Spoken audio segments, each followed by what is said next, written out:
पूरे देश में एनआईए की तरफ से पीएफआई के दफ्तरों पर छापेमारी हो रही है। उन पर आरोप है कि वो आतंकवादी गतिविधियों में शामिल हैं और टेरर फंडिंग का उन पर आरोप बताया जा रहा है। मेरे साथ हैं अबू आजमी जी, जो कि मुस्लिमों के लिए हरदम लड़ाई लड़ते रहते हैं। सर, पूरे देश में आज ये एनआईए और ईडी की कार्रवाई चल रही है पीएफआई दफ्तरों पे, क्या आपको लगता है कि ये कार्रवाई क्यों हो रही है? नहीं, देखिए, मैं सिर्फ मुस्लिमों को नहीं लड़ता हूं। मैं देश में जो भी मजलूम है, पीड़ित लोग हैं, चाहे किसी जात किसी धर्म के हों, लेकिन मेरे देश के हर लोगों के लिए मैं लड़ाई करने की कोशिश करता हूं। देखिए, मैं अगर चाहे इस देश में कोई भी व्यक्ति आतंकवाद से जुड़ा है, देश के लिए घातक है, या कहीं भी वो जो है इस मुल्क से मोहब्बत नहीं करता है, उसकी एक्टिविटी देश के खिलाफ है, तो मैं कहता हूं सबसे पहले ऐसे लोगों को पकड़ो, उनको फांसी की सजा दे दो। लेकिन मैं पूछना चाहता हूं कि पीएफआई पर तो हो रहा है, उनके खिलाफ क्या क्या मिला है, लेकिन मुझे याद है कि जब सीमी पे बैंड लगा था तो कुर्ला में पहले बार जब पकड़े गए थे लोग, तो हथियारों के साथ, जब मैंने वहां धरना दिया और पूछा हथियार क्या है, तो उनके पास बकरीद में बकरे जबा करने के लिए चाकू रखे हुए थे, क्योंकि वो लोग बकरे जबा करके उसकी खाल लेकर के बेच के यतीम बच्चों को मदद करते थे। हथियार कैसे हो गया वो? और सिमी के खिलाफ इतना देश में चला, उनके सारे लोग पकड़े गए, जैसे पीएफआई का चल रहा है आज ना, इसी तरह पूरे देश में सिमी को गिरफ्तार किया गया। हम चाहते हैं अगर सिमी किलो आतंकवाद में है तो जरूर उनको बैन कर दिया जाए, परंतु मैंने देखा कि दिल्ली की एक हाईकोर्ट की जज ने 252 पेज का जजमेंट दिया और कहा कि हमें आज तक सरकार ने कोई ऐसा प्रूफ नहीं दिया कि मैं इसके ऊपर बैन जारी रख सकूं। किसके ऊपर? सिमी के ऊपर। और सिमी को मैं आज से बैन उठाने का ऑर्डर देती हूं। लेकिन उसी वक्त सुप्रीम कोर्ट में जाकर के केस को डाल दिया और केस पेंडिंग पड़ा हुआ है, और सिमी का नाम कोई लेगा तो आतंकवादी हो जाएगा।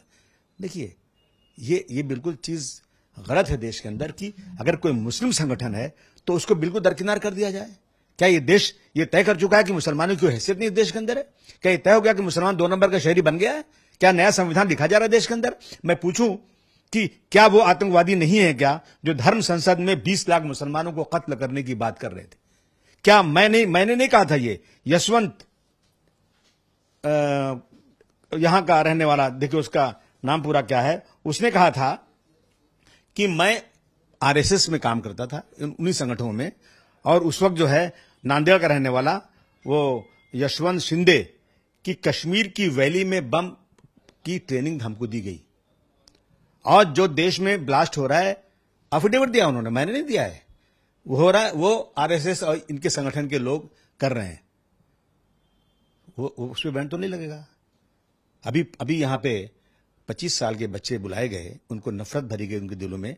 पूना में कहा गया कि तेजधार हथियार रखो अपने घरों में। पूरे देश में देखा जा रहा है कि 5 साल के, 8 साल के, 10 साल के बच्चे तलवार चलाना सीख रहे हैं, बंदूक चलाना सीख रहे हैं। क्या देश में सिक्योरिटी नहीं है? क्या डिफेंस नहीं है? क्या फौज नहीं है? जरूरत क्या ये लोग फौज, अगर इनको तैयार करके पाकिस्तान के खिलाफ बॉर्डर पे भेज दिया जाए तो मैं तालियां बजाऊंगा कि आरएसएस के लोग बहुत अच्छा काम कर रहे हैं। लेकिन आज तक मैंने किसी आरएसएस के वर्कर को पाकिस्तान के लिए बॉर्डर पर लड़ते हुए नहीं देखा। ये किसके लिए तैयार किया जा रहा है? मुसलमानों को 20-20 लाख मुसलमानों को मार दिया जाएगा। मैं बहुत ही विनम्रता के साथ देश की तमाम जनता से पूछना चाहता हूं कि ये 2 तरह का कानून कैसे चलेगा? ये अब पीएफआई ऐसा चिल्लाया जा रहा है। यदि उनके खिलाफ कोई चीज है तो जरूर पकड़ा जाए, लेकिन देश में एक नफरत का माहौल पैदा किया जा रहा है, और जितना काम भी हो रहा है वो सब एक तरफा। कैसे कह सकते हैं कि उन नफरत का माहौल? क्योंकि अगर कुछ सबूत होंगे, सारे राज्यों से और तमाम लोगों की गिरफ्तारी हो रही है और पकड़ा गया है, उन्हें जो है हिरासत में लिया गया है, कुछ तो एनआईए और ईडी के पास होगा, तभी जो है इस तरह से कार्रवाइयां हो रही हैं। मैंने आपको मिसाल दिया ना कि जब बकरीद में बकरा काटने के लिए हर मुसलमान के पास चाकू घर में रहता है, उस चाकू को हथियार बता दिया जाए। मैं कह रहा हूं ना कि हाँ, अगर उनके पास मिला है तो जरूर उनको गिरफ्तार किया जाए। लेकिन मैं आपसे पूछ रहा हूं कि जो यशवंत शिंदे ने बताया कश्मीर वैली में ब्लास्ट, क्या उनकी इंक्वायरी हुई? क्या टीवी में आया कि इंक्वायरी चल रही, लोग पकड़े गए? मैं नहीं पूछूं इस बात को? क्या मैं ये नहीं पूछूं कि जिन लोगों ने धर्म संसद किया, 20 लाख मुसलमानों के मारने की बात किया, कि आतंक मतलब क्या? आतंक मतलब कि देश में डर का, आतंक का माहौल पैदा करना, क्या उन पे बैंड लगा? क्या मैं नहीं पूछूं क्या? मैं कहां कह रहा हूं? मैं कह रहा हूं जरूर गिरफ्तार कीजिए, लेकिन एक ही तरफ क्यों आपकी नजर जाती है? एक और सवाल, महाराष्ट्र सरकार महाराष्ट्र में मुस्लिमों का सर्वे करवानी जा रही है, उनकी सामाजिक और आर्थिक स्थिति को लेकर के। उनका कहना है कि इससे हमें ये पता चलेगा कि इनकी क्या पोजीशन है और इनके लिए क्या किया जा सकता है। इस सर्वे को आप क्या देखते हैं, इस सर्वे को किस तरह से देख रहे हैं? मैं आदरणीय शिंदे साहब, आदरणीय फडणवीस साहब से कहना चाहता हूं कि इसके पहले राजेंद्र सच्चर कमेटी पूरे देश का सर्वे कर चुकी है। मैं उनसे कहना चाहता हूं, इस देश में रंगनाथ मिश्रा जो सुप्रीम कोर्ट के जज थे, वो भी सब पूरा मुसलमानों के हालात देश में क्या कर सकती है। और जहां महाराष्ट्र का मामला है, हमारे विलासराव देशमुख जी ने महमूदुर रहमान कमेटी, जो महमूदुर रहमान साहब एक कश्मीर केडर के आईएएस अफसर थे, उनसे भी महाराष्ट्र की पूरी मुसलमानों के हालात क्या पता कर चुके हैं। हमें दाल में काला नजर आता है। ये मुसलमानों के भले के लिए सर्वे नहीं करना चाहते हैं, जो इनकी हालात दिखी जा रही है। और मैं नहीं कह रहा हूं, देश पूरी दुनिया की एक कमेटी है जिसको जेनोसाइड कमेटी, उसके चीफ कह रहे हैं कि भारतवर्ष जेनोसाइड की तरफ 8 कदम बढ़ा चुका है, 3 कदम बाकी है। जेनोसाइड का मतलब कि लाखों लोग जहां मारे जाते हैं, जहां खून की नदियां बहती हैं। उन्होंने कहा कि मैंने जिन जिन मुल्कों की निशानदेही किया था वो सच हुआ। मैं भारतवर्ष के प्राइम मिनिस्टर से कह रहा हूं कि आप इसको सुधारने की कोशिश कीजिए।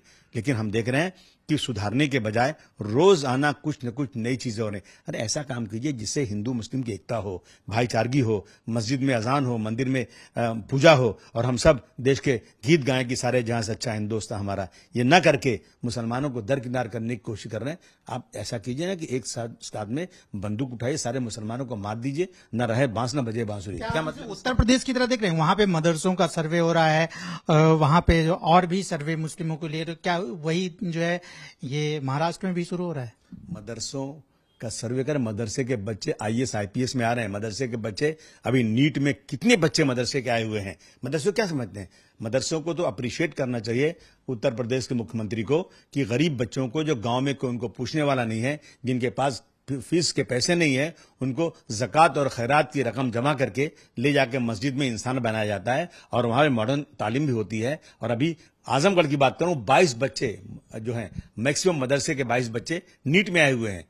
तो मदरसों का सर्वे किया जा रहा है। मैं देख रहा हूं कि ये सर्वे अच्छी नीयत से नहीं, खराब नीयत से किया जा रहा है। आपने महाराष्ट्र के सर्वे को जो है प्रधानमंत्री से कहा है कि इस पे ध्यान दें, लेकिन महाराष्ट्र सरकार से क्या कहना चाहेंगे? अभी मैंने महाराष्ट्र सरकार से कहा ना कि मैंने कहा, शिंदे साहब, फडणवीस साहब, महाराष्ट्र में महमूदुर रहमान कमेटी ने पूरा सर्वे किया। उस सर्वे को लेकर के अगर आप महाराष्ट्र के मुसलमानों के हालात को देख करके कुछ काम करेंगे तो मुझे खुशी होगी।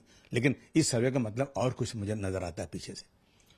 इस सर्वे का कुछ और पीछे से कहना है कि अबू आजमी का, और जिस तरह से देश में सर्वे का एक वो चल रहा है, उसको देखते हुए जो है महाराष्ट्र में भी जो है सरकार को और केंद्र सरकार को भी इस पे ध्यान देने की जरूरत है।